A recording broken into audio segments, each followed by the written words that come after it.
Muy bien, vamos a continuar viendo lo que es. Primeramente, muy buenas noches a todos. Bienvenidos una vez más al Diploma de Computación en Sistemas Informáticos. Vamos a ver lo que es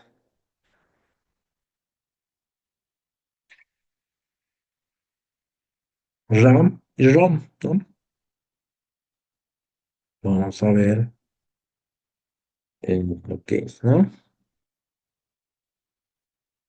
Mm, ya, pero primeramente vamos a ver lo que les he hecho el día de ayer. El día de ayer les dije que hay un término que es overclock, ¿no? Y vamos a verlo, ¿no? El término.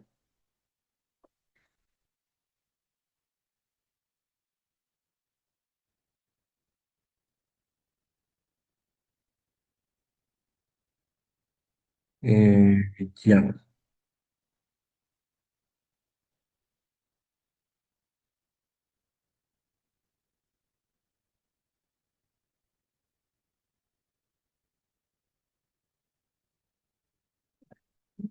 vamos a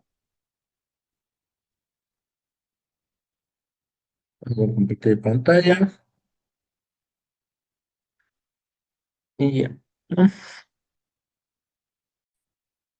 No le hagas overclocking a tu computadora. Aquí, bueno, va a haber dos cuestiones muy importantes. La primera, el saber por qué no habría de hacerle. Y la segunda, que a lo mejor muchas personas te preguntan, ¿qué es eso del overclocking? Vamos a empezar por esto, ¿ok? Cuando nosotros le hacemos overclock a nuestra computadora, más en específico a nuestro procesador o nuestra tarjeta de video, significa que estamos llevando más allá las velocidades en las que trabaja cada uno de estos componentes para así sacarles mayor rendimiento. Esto se ha vuelto una costumbre en muchísimos de nosotros, en hacer overclocking a todo lo que tengamos, nuestras tarjetas de video, procesadores y demás, pero hay que saber cuándo sí y cuándo no hacerlo, ¿vale? Es muy importante porque si no ponen en riesgo su computadora y esto pues puede hacer que pierdan su inversión. Por lo tanto, vamos a hablar a la perfección de esto para que tú sepas, de una vez, no sé qué iba a decir con el A, pero bueno, de una vez, todo lo que tienes que saber al respecto de Robert.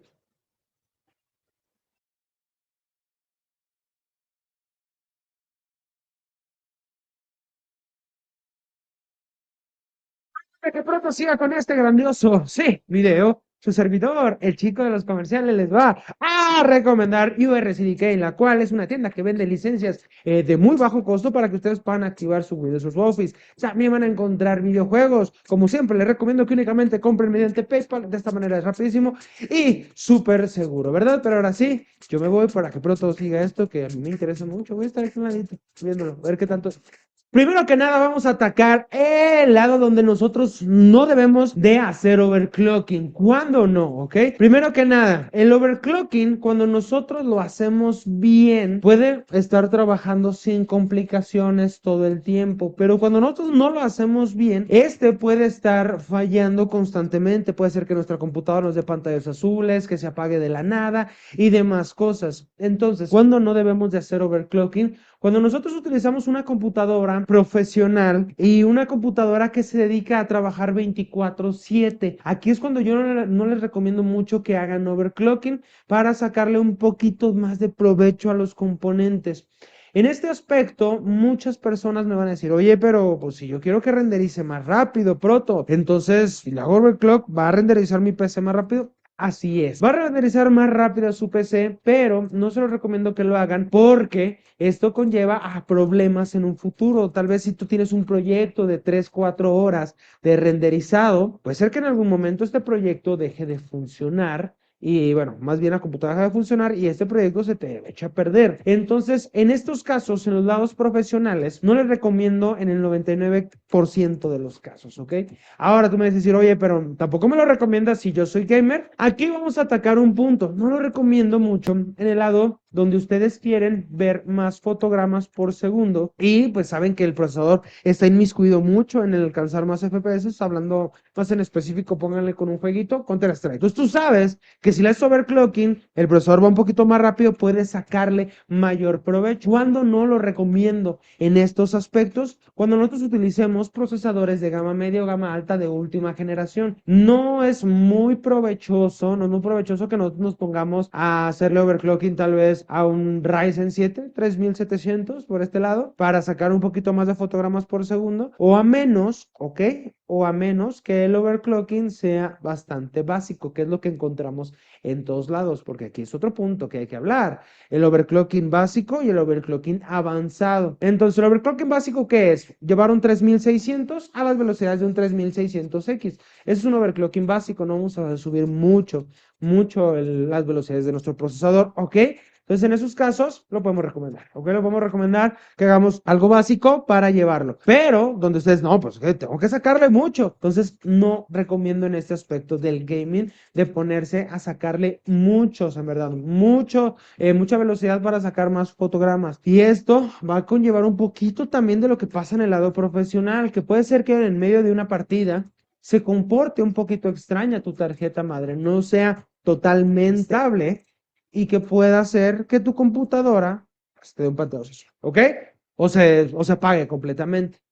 Aquí justamente acabo de mencionar otro punto del por qué no hacer overclocking o cuándo no hacer overclocking, que es cuando nosotros no tenemos tarjetas madres dedicadas 100% a esto, ¿ok? Porque van a ser las más complicadas. ¿Cuándo no hacer overclocking? Que tenemos una tarjeta madre básica. Esto quiere decir que no es una terminación X o del lado de Intel, que es una Z, ¿ok? Cuando no tenemos tarjetas madres dedicadas para poder hacer overclocking, en este caso no lo recomiendo mucho, ¿vale? ¿Por qué? Porque esta inestabilidad de voltaje viene a partir de las fases de poder de cada tarjeta madre, hablando en específico del procesador. Entonces, entre estas tengan mejores fases de poder y cuenten con algunas extras, aparte de lo que vienen las tarjetas madres básicas, ¿qué va a suceder? Que la estabilidad la va a ser muchísimo mejor, va a otorgar todo lo necesario para que se mantenga 24/7 el procesador trabajando, ¿ok? Entonces, ahí empieza una controversia del por qué no hacer overclocking. Aquí vamos avanzando bien sabroso con este tema del overclocking y va a venir el punto donde, ok, pero yo tengo mi tarjeta madre para overclocking, ¿ok? Tengo el tiempo para hacer overclocking, porque es otro muy importante. ¿Cuándo no hacer overclocking? Cuando no tengan tiempo de sobra para hacer prueba y error con su computadora, ¿ok? Entonces, si tienes el tiempo, tienes la tarjeta madre y tienes las ganas de hacerlo, ¿por qué te diría que no? En estos casos, de lo del game y demás, pues bueno, aquí va a entrar el lado también de el enfriamiento, ¿ok? Tienes la tarjeta madre, tienes el procesador perfecto para hacer overclocking, tienes a lo mejor un enfriamiento líquido, ¿ok? Que tú dices, es para overclocking, pero al momento que tú pones a correr como con un 9900K, las pruebas lo ves a 80 grados y empieza, o 70 grados con el enfriamiento líquido. Empieza a overclocking, 80 grados, 90 grados. Entonces, ¿cuándo no? Cuando nosotros tengamos un ambiente con una temperatura muy alta, porque aunque nosotros pongamos sistemas de enfriamiento líquido, todo se va a adecuar también mucho a nuestro entorno, ¿ok? Pues esa es otra de las cuestiones. Si tú vives en un lugar muy caluroso, donde no tienes clima tal vez ahí para tu cuarto o para la oficina y demás, también peligra mucho el overclocking porque entre temperaturas más altas nosotros hacemos el conocido thermal throttling. Entonces, tenemos muchos puntos del por qué no hacer overclocking. Esto es muy importante. Justamente por eso quería empezar por el por qué no hacer overclocking. Pero ahora, ¿en qué casos sí hacer overclocking? ¿En qué casos yo me puedo poner a disfrutar del overclocking? Creo que ya los adelanté un poquito con esto de tener tiempo, tener tus componentes, tener tu enfriamiento, tener todo tu ecosistema, ok, ya está listo, está fresco, no tengo problema alguno, va súper frío ya el procesador, o tengo un súper sistema de enfriamiento líquido personalizado. Entonces ahí entra en qué caso sí, es cuando estoy completamente preparado, ¿vale? Completamente preparado con tiempo y todo lo que les acabo de decir, el por qué no, ¿ok? O sea, todos los nos es cuando ustedes dicen, ay, pues yo sí, yo sí, yo sí, yo sí. Entonces, ahora sí estás listo para hacer overclocking. Tiempo, es muy importante el tiempo en este aspecto. Si les voy a dar las cuestiones básicas de qué pueden hacer ustedes para confiar completamente en su overclocking. Y es que cuando tengan ustedes todo lo que les acabo de decir, el por qué no, pero si lo tienen ustedes entonces, pues van a empezar a experimentar, ¿ok? Van a empezar a experimentar con su procesador, con los voltajes que tiene el procesador y van a investigar mucho. Se tienen que preparar bastante antes, en verdad, bastante. No tienen que únicamente, vi un tutorial de Proto y con eso ya es más que suficiente. No, ¿por qué? Porque todos y cada uno de los procesadores, así sea exactamente el mismo modelo, van a requerir diferentes voltajes. Sí, podemos encontrar una media de que tal vez no, pues este procesador fue bien con 1.35, pero puede ser que el tuyo no y que necesita a lo mejor un piquito más o a lo mejor necesita un piquito menos. Entonces, cuando tengas el tiempo, cumplas todo lo que te acabo de decir del por qué no y ahora te prepares, ¿ok? Ahí sí, justamente en ese punto donde tú te vas a preparar y bueno, vamos adelantando. ¿Qué tal? Te voy a ayudar un poquito. Te voy a ayudar un poquito a prepararte, a saber perfectamente todo acerca del overclocking, que son las cuestiones básicas. ¿Qué hay que hacer? ¿Qué hay que aprender? Porque no nada más, me preparo, pero ¿en qué, Proto? ¿Qué busco? ¿Qué hago? Pues bueno, fácilmente. Lo que vas a hacer es primero que nada ver los casos de las otras personas que están haciendo overclocking, ¿ok? Como les dije, el overclocking básico se los recomiendo a la mayoría de las personas porque no hay tanto complicación, pero el overclocking avanzado, donde en verdad sí le sacamos mucho más provecho a nuestro procesador, es un overclocking donde nosotros debemos sí o sí prepararnos. Entonces, ¿qué vamos a hacer? Vamos a buscar otros casos en foros, ¿ok?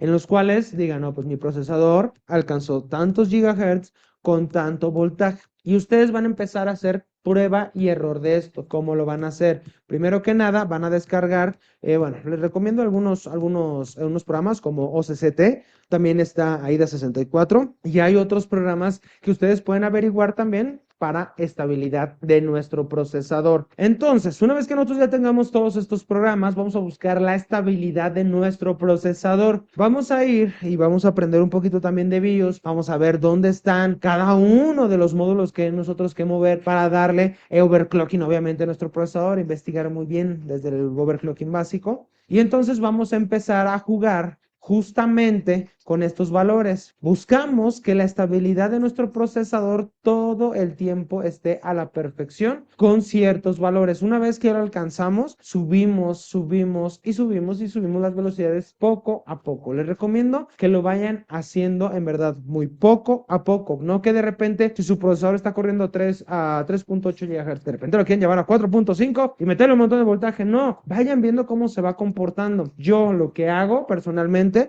es, primero, si mi procesador corre a 3.6 GHz con ciertos voltajes, empiezo a subirlo de 3.6, 3.7, 3.8, 3.9, justamente con el voltaje original, ¿ok?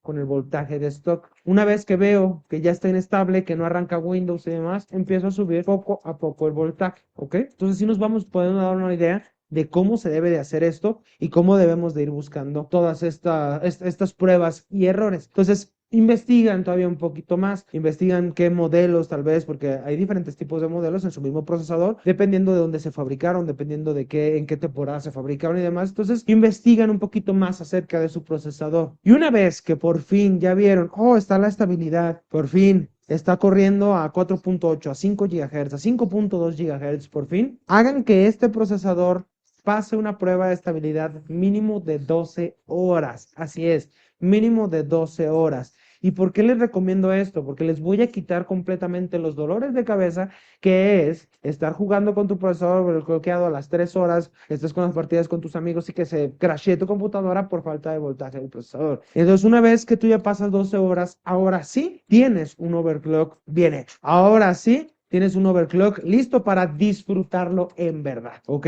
Entonces tenemos el por qué no hacer el overclocking, el por qué sí hacerlo y cómo lo vamos a hacer de la mejor manera, y cómo vamos a investigar y qué vamos a trabajar, ¿ok?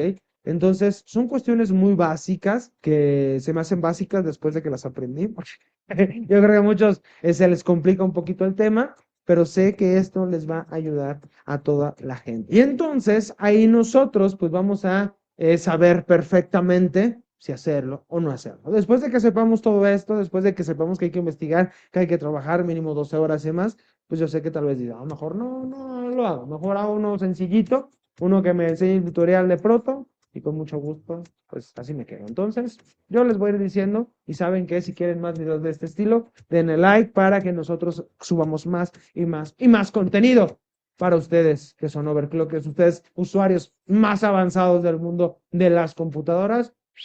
Aquí estoy compartiéndoles todo lo que sé. Así que recuérdenlo, suscribirse si son nuevos por acá, activar las notificaciones con la campanita, también para que se enteren de todo este hermoso mundo de las computadoras. Su servidor Proto, porque estuvo aquí y él ya se va.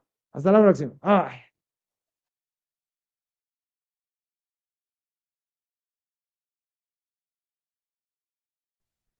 Muy bien.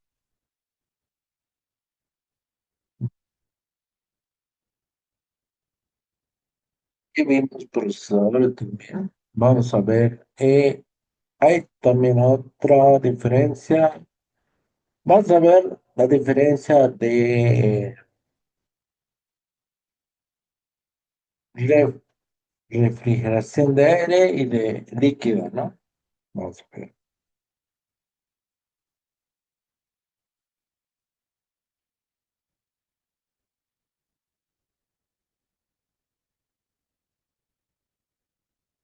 Vamos a ver.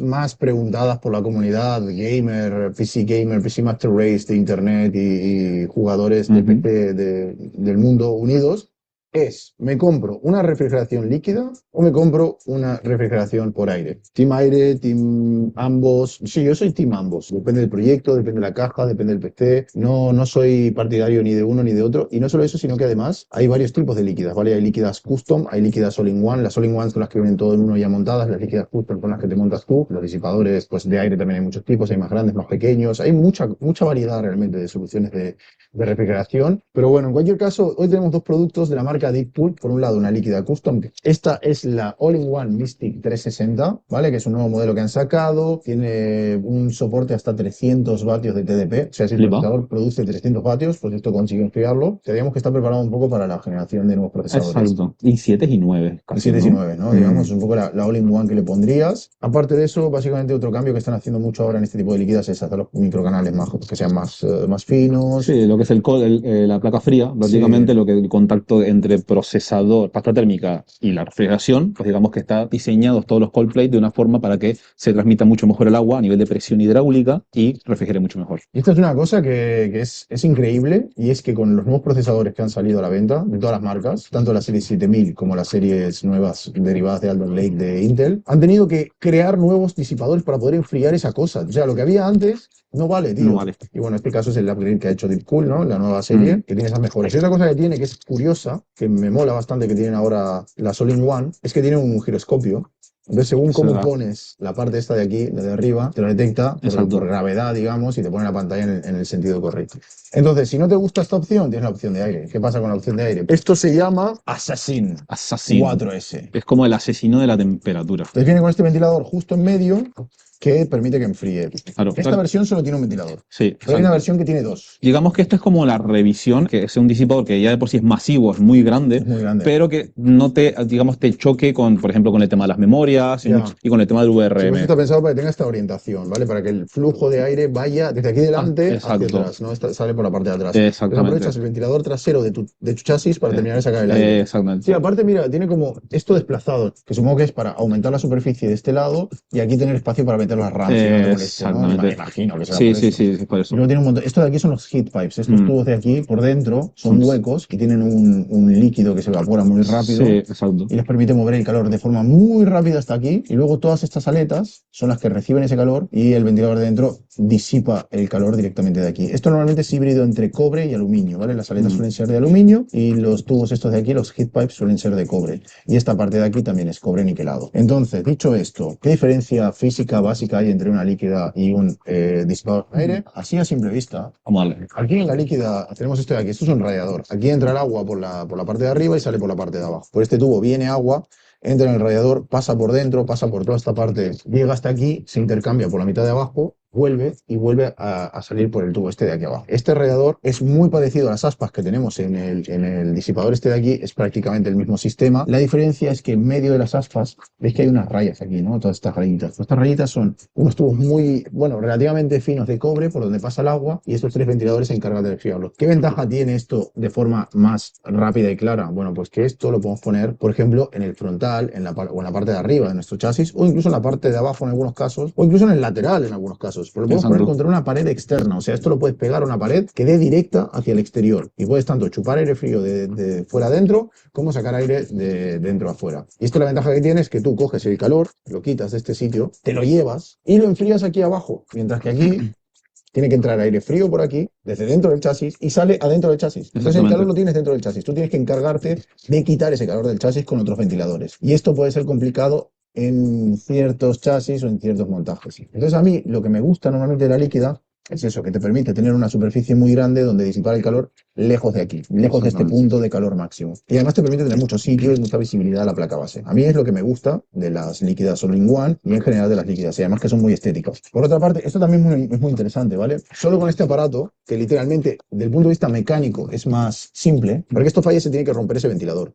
Para que esto falle, se puede vaciar el líquido, se puede joder la bomba, se Exacto. pueden joder los ventiladores, son tres. Podemos perforar incluso montando, veo que sea, vamos a hacer una pequeña limpieza y volviendo a poner lo que son los ventiladores, podemos atornillar de más, un poquito más fuerte y perforar uno de los canales. ¿Qué pasa en esta prueba que vamos a hacer hoy? Hoy vamos a comparar las dos cosas, a ver cuál nos funciona mejor, cuál hace más ruido, etcétera, etcétera. Tenemos un Ryzen 7 7700X, que es el procesador que estamos usando para los benchmarks en Strabench de AMD, que ahora mismo está a 35 grados, lo cual está bastante guay, ¿eh? Es una temperatura muy buena. Pero bueno, vamos a correr ahora un benchmark. Vamos a empezar con Cinebench. Es básicamente una prueba de Cinema 4D y este programa lo que hace es utilizar todos los núcleos del procesador a saco todo el tiempo. Y aquí lo que estamos haciendo son un montón de renders en bucle, uno detrás de otro, por lo cual el procesador está en una carga que es máxima. Aquí estáis viendo que está todo al 100%, todo al máximo. Esta carga de aquí es muy complicada de ver en una situación real. El programa este, lo que nos gusta de él es que estresa a tope el procesador, o sea, lo pone al límite, todo al máximo. Pero esto no va a pasar de uso normal, o sea, tú usando el PC de normal de día a día es prácticamente imposible, a menos que te pongas a renderizar imágenes fotorrealistas, pues es muy difícil.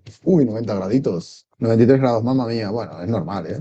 Hoy en día los procesadores se adaptan a la temperatura que pueden alcanzar. O sea, ellos detectan, vale, estoy trabajando así. Y de repente ahora veo que trabajando así no me caliento. Vale, pues voy a tirar más. Trabajando así no me caliento, voy a tirar más. Trabajando así no me caliento, vale, ya me estoy calentando, me voy a quedar aquí. Por lo cual, independientemente de la refrigeración que nosotros pongamos, la temperatura siempre va a ser similar. Porque el procesador busca esa temperatura. Él va a por ella y rendir todo lo que pueda a esa temperatura. Antes, recuerdo que en la guía de overclocking oficial de Intel, de la serie 6000, te ponía que nunca subas el voltaje por encima de 1,25, porque quemabas el procesador. Y ahora mira, 1,30. 1,3 sin overclocking. Pico de 1,37. O sea, tú imagínate lo exprimidos que están estos chips. Vale, pues vamos a apagarlo y vamos a cambiarle por el aire, ¿no? Venga, va. Vamos a quitarla y vamos a poner aquí el disipador de aire, ¿vale? ¿Cómo aplica la pasta térmica un Pro? Sorpréndeme, Gentil. Sabía que le iba a hacer. Solo por eso va a ser mejor que la líquida, dice. El apoyo. Bueno, ya tenemos el cooler de aire funcionando. Temperatura básica ahora con el airecillo, ¿vale? Vamos a darle, venga, va. No, primero lo dejaré corriendo un rato. Bueno, ya tocamos los 95, ¿eh? ¿Está chupando? Saca. Saca. Vale. Frecuencia está más bajo, ¿eh?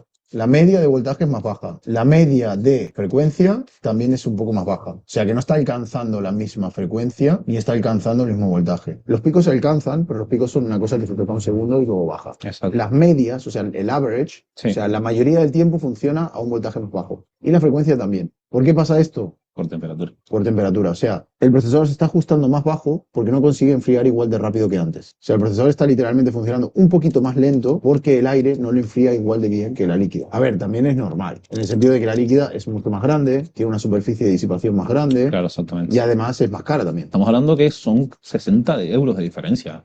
Ronald Hot pone, ¿esos 60 euros compensan el rendimiento que se gana? Yo No. personalmente no creo que el uso del día a día se note. No, para nada. O sea, está guay este Está análisis, guay, ¿eh? sí, Me gusta porque está viendo en caliente, oye, la diferencia real. A grosso modo, porque obviamente no tenemos un chasis, que a lo mejor teniendo un chasis que está un poco más a nivel de restricción, a nivel de aire, de flujo de aire interno, a lo mejor así es cierto que el disipador de aire perdería un poco más. Si vas a por dinero, o Ujú. sea, solo te importa el dinero, yo creo que sí que es mejor el aire. Pero también hay otro tema, ¿eh? Cuando tú montas un disipador de aire como este, Ujú. el chasis tiene que estar bien ventilado. Ya. No todos los chasis vienen con ventiladores y Ni- no todos los ventiladores que vienen en el chasis son buenos. Ni todos los chasis tienen un buen diseño para el tema del flujo del aire tampoco. Exacto. Creo que depende más del chasis que de otra cosa. Ya. O sea, yo elegiría una cosa u otra dependiendo del chasis. Y elegiría el chasis en base a la estética que busco. Vale, mira, con aire 18.561 puntos. Con agua tenemos 19.564 puntos. O sea, ganas un 6% prácticamente de rendimiento Ujú. con la líquida. Con la líquida. Igual tampoco es poco, ¿eh? La media de voltaje con el aire es de 1,5 durante todo el proceso que hemos hecho, prácticamente el mismo proceso con los dos. En el caso del agua es de 1,28. Pisa un poco más el acelerador y consume un poco más de gasolina. Y también lo que podemos ver es que saca una puntuación más alta, de 1.000 puntos más. No es una diferencia muy grande, no se notará demasiado en videojuegos. En videojuegos igual tienes un FPS más o dos. Lo suyo sería probarlo en un chasis, pero ¿en qué chasis? Esta es Claro. una prueba aislada, en la que estamos en un ambiente aislado donde hemos quitado el factor chasis. Pero también habrá que hacerlo de la otra manera. Ujú. Faltan más pruebas, pero objetivamente, De por lo buenas menos, a primeras, o sea, primeras impresiones, primeras pruebas rápidas que hemos hecho. yo me quedo con aire. Yo me quedo con líquido. Soy un enfermo, quiero ese 6%. Yo no quiero dormir sabiendo que mi procesador puede ir un 6% más rápido. O sea, yo hablo por el pueblo en el sentido de, no me apetece estar limpiando el PC a cada rato o que me pete la líquida, me Claro, fugue porque no o se te va a tal. meter polvo ahí dentro de ese fan. Ya, pero no es lo mismo que, pero tienes más factores de posibilidad de fallos en un all-in-one, una líquida, que en un ventilador solamente. Bueno, pues habla por el pueblo, yo hablo por mí.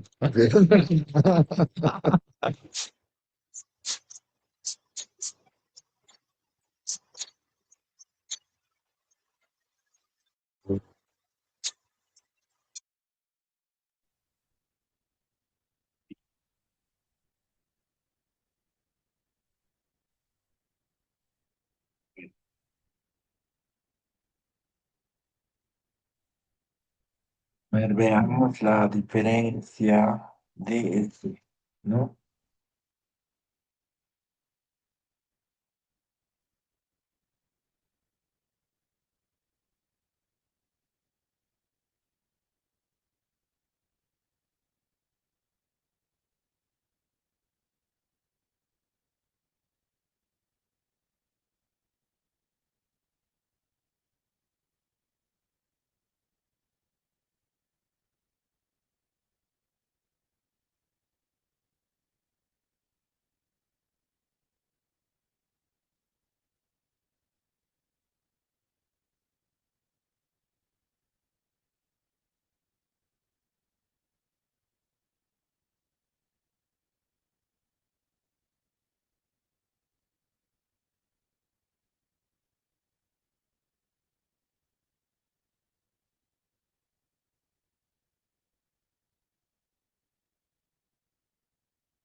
Veamos este. No.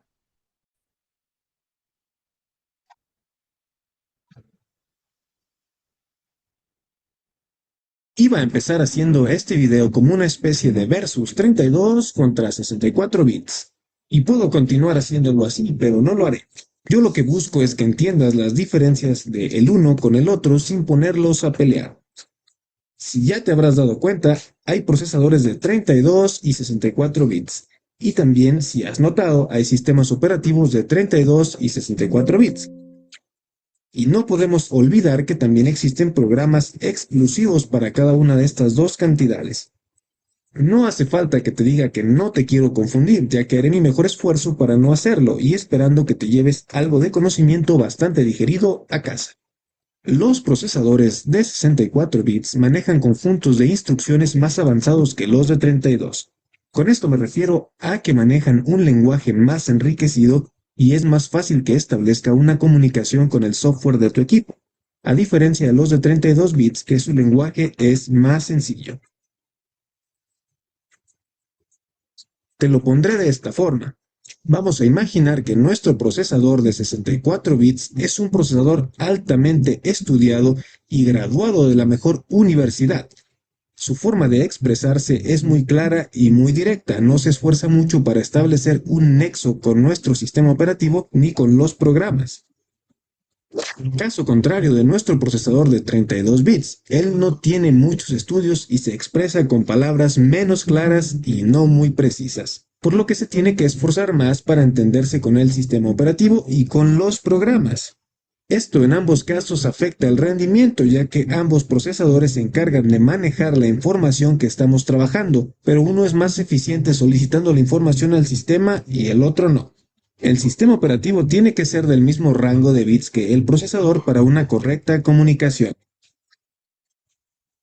Si tú colocas un procesador de 64 bits sobre un sistema de 32, se pueden comunicar, pero no eficientemente, ya que el sistema está hecho para recibir órdenes menos complejas y el procesador tiene que bajar el nivel de su lenguaje para poderse entender con el sistema.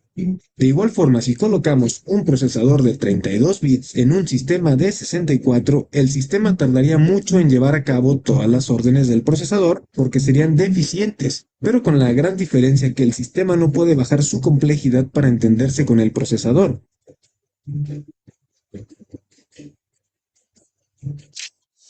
Asimismo, con los programas de 32 y 64 bits, es posible instalar programas de 32 en un sistema operativo de 64, pero el procesador no los manejará tan eficientemente como si fuesen de su misma categoría.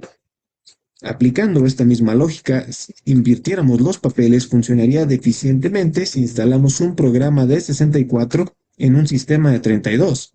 Pero esto no es posible, ya que el sistema rechaza la complejidad de las órdenes manejadas por estos programas. El sistema no es capaz de elevar su lenguaje para un solo programa y se te negará la instalación. Por eso es tan importante instalar un sistema operativo de acuerdo a tu procesador e instalar programas acordes a los bits de tu sistema. Así evitas problemas y obtienes el máximo rendimiento. Además que los procesadores de 64 bits pueden manejar una mayor cantidad de memoria RAM. Para que te des una idea de la inmensa diferencia, este procesador puede teóricamente hasta con 16 exabytes, o sea, unos 16 millones de terabytes de memoria RAM, a diferencia de los 32 bits que solo soportan un máximo de 4 gigas. Ahora te has dado una idea de cómo funcionan los bits que tiene tu procesador, sistema operativo y los programas también. De esta manera podrás aprovechar al máximo tu equipo y obtener el mejor rendimiento asegurándote de que todo esté en el mismo conjunto de instrucciones. Espero que este conocimiento te haya resultado de ayuda. Ya lo sabes, si el video te gustó, puedes regalarnos un like, suscribirte al canal o seguirnos en nuestras redes sociales que están abajo en la descripción. Me despido, que estés muy bien.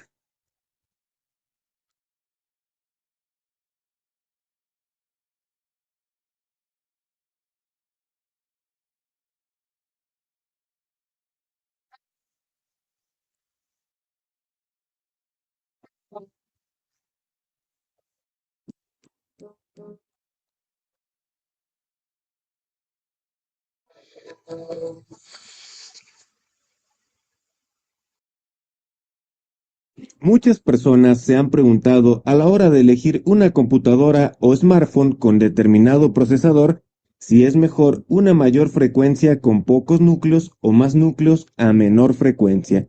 A continuación, te lo diré. Voy a intentar darte una explicación con una comparación. Imagina que eres el supervisor de una construcción y tienes dos grupos de obreros que trabajan para ti. En el primer grupo, lo llamaremos el grupo A, tienes únicamente a dos obreros, pero muy fuertes y bien preparados. Estos los representaremos como un procesador de dos núcleos, pero con una frecuencia alta, y le vamos a poner un número y va a ser 3.5 GHz. En el segundo grupo, el B, tienes a cuatro obreros, pero que rinden un poco menos. Estos serían un procesador de cuatro núcleos, pero con frecuencias más bajas, por ejemplo 2.5 GHz. Ahora te toca elegir si contratar al grupo A de dos obreros o al grupo B de cuatro obreros para hacer un trabajo. La tarea sería levantar un edificio. Esto como ejemplo para explicar el trabajo que realiza el programa o aplicación que se traduce en la tarea que va a realizar el procesador. Puede ser un juego, una aplicación o un programa, lo que tú prefieras. Si contratas al grupo B para levantar este edificio, tendrás a 4 obreros menos capaces, pero trabajando simultáneamente. Y cada uno realiza una tarea. Por ejemplo, uno puede ir preparando la mezcla, otro moviendo ladrillos, mientras otro más los va poniendo. Y el que resta puede hacer las tareas que se vayan necesitando. Con esto tienes 4 núcleos del procesador ocupados, lo que significa que el proceso o tarea a realizar se terminará más rápido. Si contratas al grupo A para levantar el mismo edificio, entonces tendrás a 2 obreros muy fuertes, pero que tendrán que repartirse las 4 tareas y en consecuencia tardarán mucho más porque no pueden hacer las 4 al mismo tiempo. Solamente podrán realizar 2. Aquí es donde se puede apreciar que un equipo de 2 núcleos, a pesar de trabajar con mucha fuerza en las tareas asignadas, no puede realizar tantas como el de 4, ni mucho menos en menor tiempo. Del mismo modo pudiera pasar lo contrario. Imagina que ahora debes elegir a qué grupo contratar, pero la tarea a realizar ya no es levantar un edificio. Ahora se trata simplemente de mover arena de un lugar a otro con una sola carretilla. Si contratas al grupo B con 4 obreros, 3 de ellos estarán parados porque no pueden hacer nada, ya que solamente hay una carretilla. La carretilla simula algún programa o aplicación que no admite multiproceso, de modo que tendrás trabajando a un obrero que no es tan fuerte y le pesa mover esa carretilla llena de arena. Por lo tanto, la tarea tardará bastante e irá más lenta. En cambio, si contratas al grupo A con 2 obreros, uno estará moviendo arena con la carretilla, pero por ser más fuerte terminará mucho antes que el obrero del grupo B. En este caso también habría un obrero de los dos que se quedará parado, pero la eficiencia del que trabaja sería mayor. En este caso, en particular, un procesador de 2 núcleos a 3.5 GHz trabajaría mejor que uno de 4 núcleos a 2.5. Esto, traducido en un entorno real, se complica un poco más de lo que te he intentado explicar aquí, pero lo que te quiero decir es que la potencia de muchos núcleos solamente es útil cuando se pueden aprovechar todos ellos. En un entorno de trabajo se puede estar realizando varios procesos a la vez, los que tú mismo pones en marcha al estar trabajando o divirtiéndote, y los otros que se efectúan en segundo plano sin tu conocimiento, como puede ser una actualización de sistema, un escaneo de virus automático, la limpieza programada de archivos basura, entre muchísimos más. Esto por ponerte algunos ejemplos. Con esto te digo que depende mucho del tipo de tarea que realices para conocer la carga de trabajo que hace tu procesador. Así que si te vas a poner a navegar por internet y trabajar en programas de ofimática, a ver alguna película o escuchar música o aplicaciones ligeras, posiblemente 2 núcleos son lo mejor para ti. En cambio, si te gusta la edición, el diseño o trabajas con programas o aplicaciones que se sabe que son exigentes con los recursos de tu equipo, entonces más núcleos te serán de mucha ayuda para realizar dichas tareas. Espero que este conocimiento te haya resultado de ayuda. Ya sabes, si el video te gustó, regálanos un like, déjanos un comentario. También puedes seguirnos en nuestras redes sociales que están abajo en la descripción. Me despido, que estén muy bien.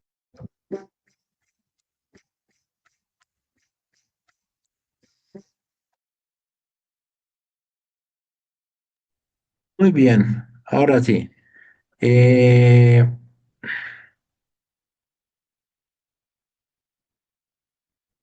Ahora vamos a pasar a la tarjeta RAM y ROM, ¿no?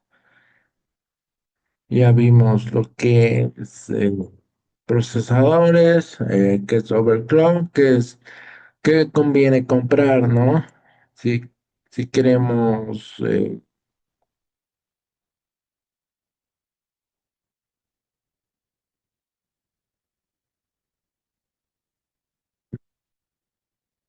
disipador de aire o de líquido, ¿no?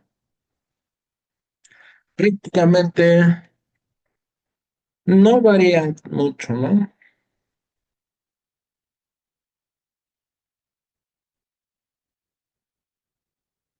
en el enfriamiento.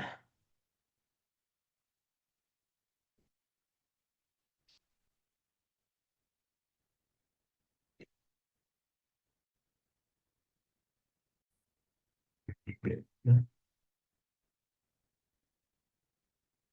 Bien, ahora sí, veamos. Tarjeta RAM y ROM. ¿Qué es la tarjeta RAM? O la memoria RAM. Es RAM. En la RAM es la memoria de acceso aleatorio, Random Access Memory. En la RAM se cargan todas las instrucciones que ejecuta el procesador. Además de otras unidades, uno de los componentes indispensables de los equipos informáticos en la memoria es la memoria de acceso aleatorio, también conocida como RAM o memoria RAM. Entre los conceptos fundamentales tenemos que saber lo que es qué es latencia, frecuencia, voltaje y bits, ¿no? Ya. Cast latency, ¿no? Es el tiempo que tarda la memoria en leer o escribir los datos. Entre menor sea la latencia, mayor será la eficacia, ¿no? Frecuencia. Se refiere a la velocidad con la que la memoria realiza un ciclo por unidad de tiempo. La frecuencia en la memoria RAM se mide en megahertz. Esta frecuencia es determinada por la tarjeta madre del computador, ¿no? Voltaje. Es la energía máxima que soporta la memoria para funcionar a la frecuencia específica. Bits, dígito binario. La unidad más pequeña de informática utilizada por los dispositivos digitales. Los bits únicamente pueden poseer un valor, ¿no? Pueden poseer unos o ceros, ¿no? No hay más en estas cosas. Eh, Ya que uno significa que está prendido, que está encendido, que está en funcionamiento y cero que está apagado. Que neutro no funciona, ¿no? Y ya. Partes de la memoria RAM. Además de los conceptos fundamentales para entender las memorias RAM, es necesario conocer las partes de, ¿no? ranuras o slots de memoria. Es el soporte cuya función es conectar la memoria RAM a la tarjeta de madre del computador. El reloj es el encargado de sincronizar las operaciones de la memoria entre mayor velocidad del reloj, mayor será la velocidad del procesamiento de la memoria. Celda de memoria es la unidad básica de cualquier memoria. La de RAM moderna se encuentra formada por un transistor, efecto de campo y un condensador. Chip SPD, chip de la memoria RAM, donde se almacena información sobre las características del modelo y memoria, entre ellas el fabricante, velocidad y el número de serie, ¿no? Todos los chips, em, todas las tarjetas de expansión, todos tienen ese chip de, ¿no? Que, que manda información a la BIOS. Por eso podemos ya acceder a la BIOS y ver cada una de las los del modelo, de los fabricantes, de la velocidad de los distintos componentes, ¿no?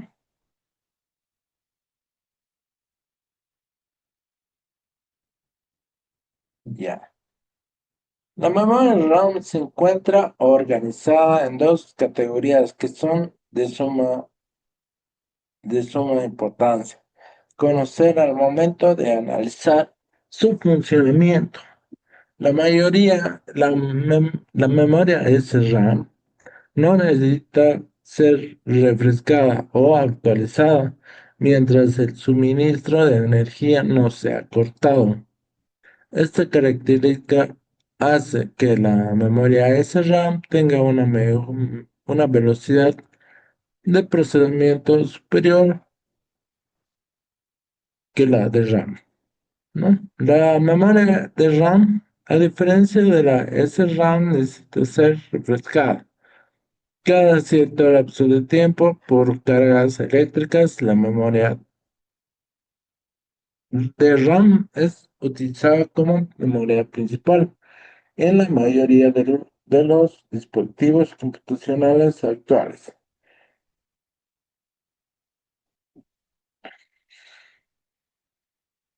Tipos de memoria RAM que existen, ¿no?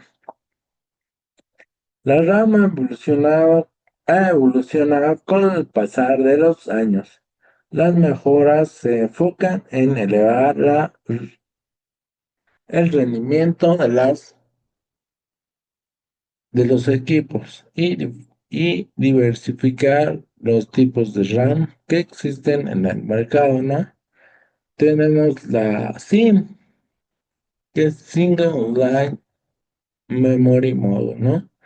Una memoria de un solo módulo, o sea, de una sola línea de módulo, ¿no? Estos eran eh, se veían harto en Pentium 1,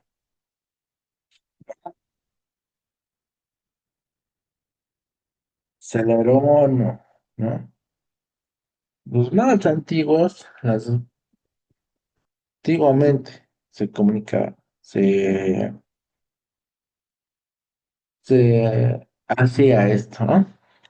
Después evolucionó a DIM, que es Dual Inline Memory Module, o sea, módulo de doble línea, ¿no? O sea, ya como una muesquita tenía, ¿no? Una línea, después un pequeño eh, espacio y otra línea, ¿no? Y así eh,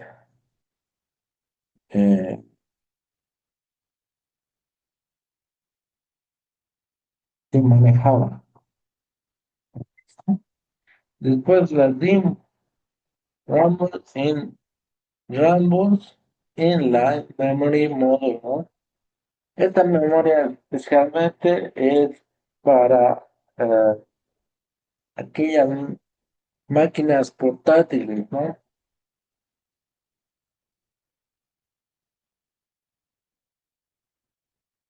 Igual de doble, igual de doble módulo. Después apareció las DDR, que actualmente, ¿no?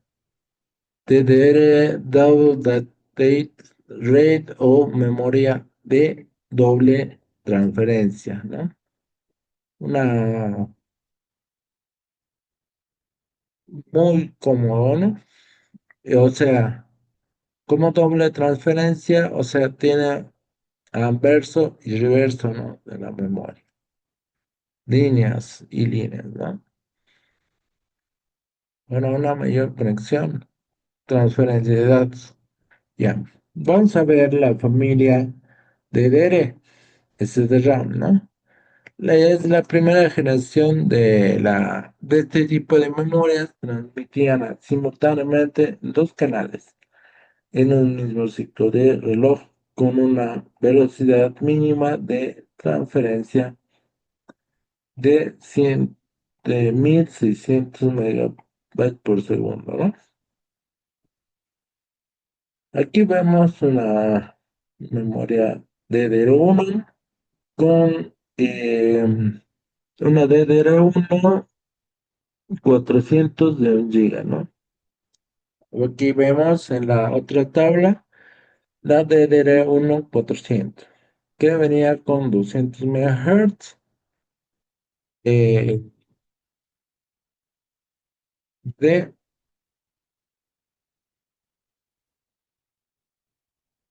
memoria del reloj.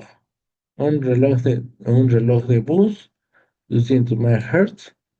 Nombre del módulo que es PC 3200. Una velocidad de transferencia de 3200 megabytes por segundo, ¿no? Una barbaridad de rapidez en su época, ¿no? En la época.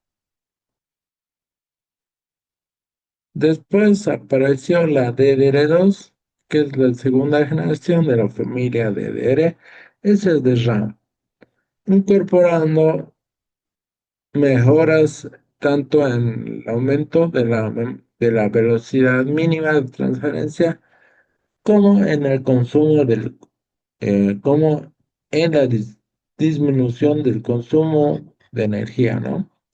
Una DDR2 de 4 gigas 800, ¿no? O sea, aquí vemos 800, ¿no? DDR2 800, reloj de memoria 200 MHz, reloj de bus 400 MHz, ya más alto.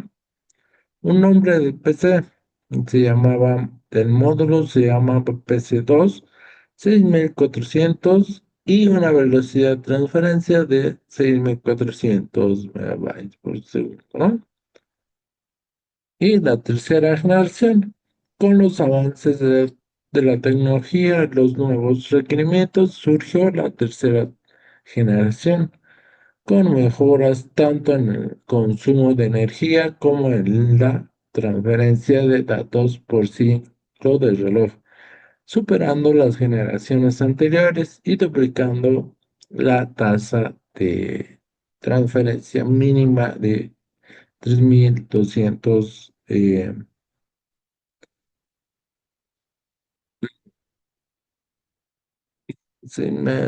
a 6400 bytes por segundo, ¿no?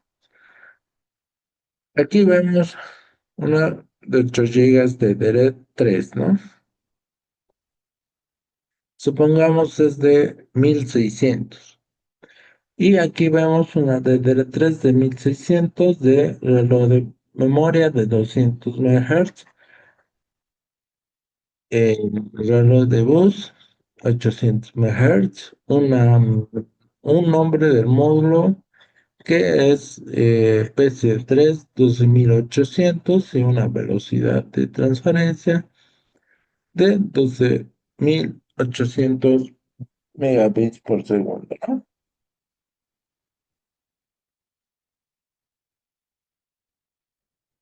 La cuarta generación, eh, la DR4, la cuarta generación de la familia, siendo esta la más actual, posee mayor velocidad de transferencia de datos y un menor consumo de energía de todas sus predecesoras, ¿no? La DR4 no, no,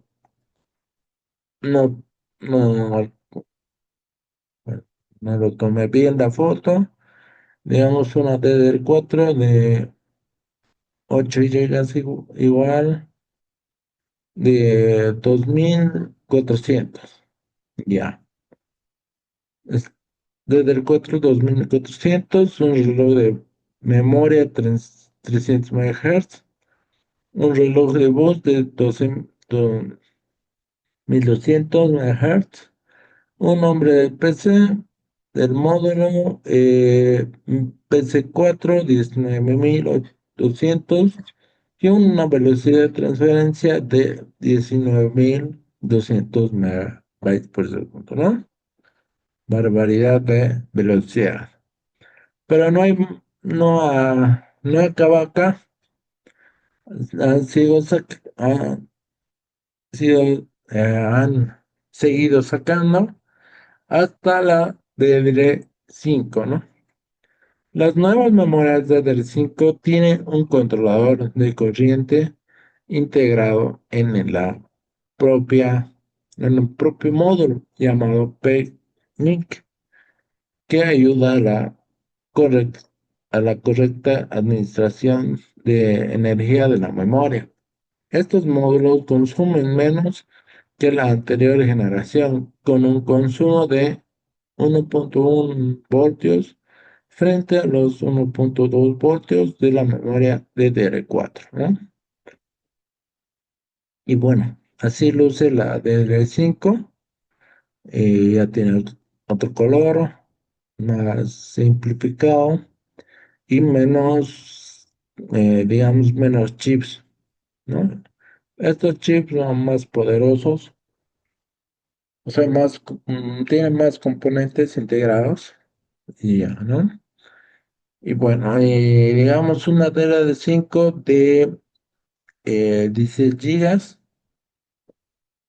eh, DDR5 6200, ¿no? Ya. Aquí vemos una DDR5 6200, una velocidad del reloj 775 MHz, una velocidad del reloj de entrada y salida de 3100 MHz, una operación por segundo hace 6.200 millones de operaciones por segundo, un nombre de PC del, un nombre del módulo que se llama PC5 49600 y una tasa máxima, eh, es 49.600, ¿no? Ya. Después, bueno, vamos a continuar el día de mañana haciendo los recuentos. Hasta la del 5 han quedado. No, no hay más hasta el momento, ¿no? Y bueno, hasta acá vamos a llegar. Y alguna duda, pregunta hasta acá.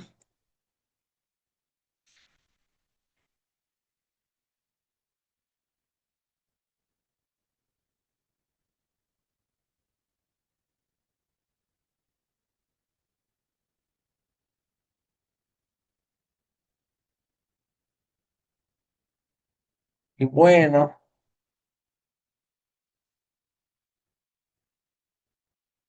entonces, gracias por escuchar y nos vemos el día de mañana. Que tengan una bonita noche y Dios los bendiga. Hasta mañana.